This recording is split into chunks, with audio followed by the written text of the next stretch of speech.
Be ready. 5 seconds.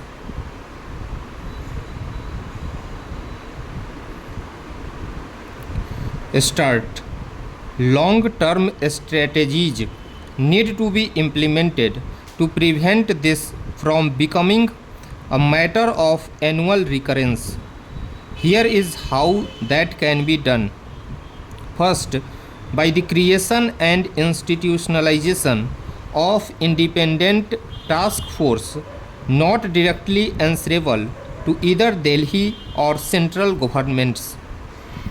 Such a task force should be singularly responsible for and have the authority to enforce measures to manage air pollution in the region. Policy makers often tend to pass the buck on to each other when they are not directly responsible for a project or have interlayered responsibilities. Assigning a single manager responsible for a clear action item drastically improves execution. Second, we need to fundamentally prioritize clean air as a basic human rights. To do this, the Swachh Bharat Abhiyan should incorporate clean air as one of its core tenets. A budget for clean air programs should be allocated from the receipts collected from the Swachh Bharat tax. That money should be used to improve vehicle emission standards, subsidize alternatives to fuel wood, and subsidize effective crop burning techniques in North Indian states.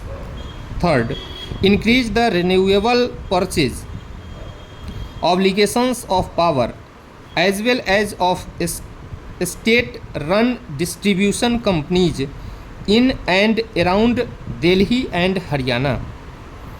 Such increases in obligations combined with the growth of renewable energy sources will phase out dependence on coal in the region. Fourth, smarter management of cold fronts. While we can not control cold fronts per se, we can control the activities that reduce the intensity of pollution during these periods. Reduction in construction activity, or even for example during the winters, can reduce the concentration on PM 2.5.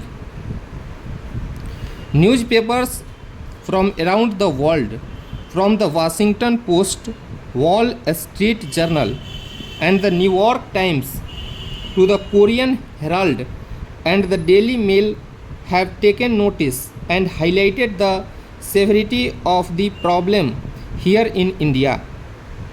Thousands of citizens on Twitter have shared as many dreadful visuals of the reality of the pollution and trended Delhi smog on the social media website for days.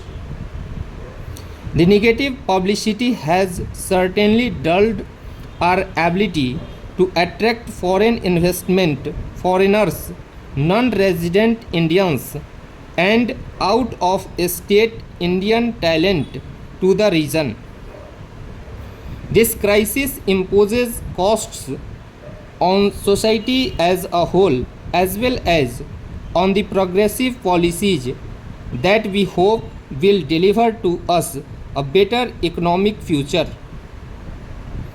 At the base level, the state needs to provide the most basic of human rights, clean air to breathe.